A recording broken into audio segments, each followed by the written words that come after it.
In this video, we'll demonstrate how to fix a black screen in OBS Studio.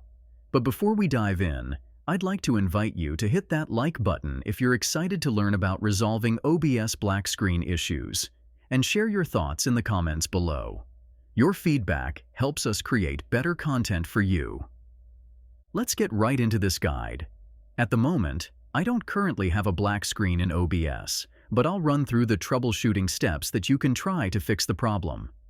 While I have a popular solution at the end of the video, I'll start by covering the basics, as sometimes these things can be easily overlooked. For the first fix, navigate to your sources in one of your scenes and add a display capture source.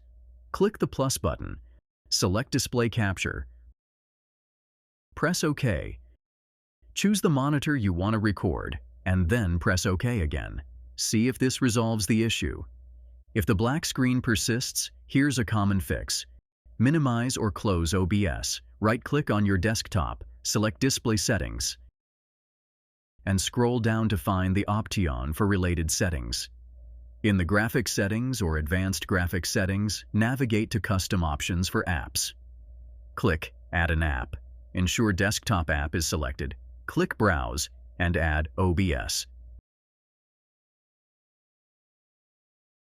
Go to Options, choose either Power Saving or High Performance based on your GPU setup, and press Save.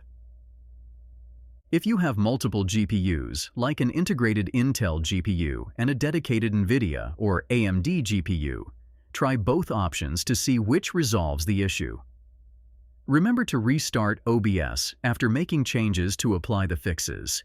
If you found this video helpful, please take a moment to like, comment, and subscribe. Your likes and comments inspire us to create more content like this.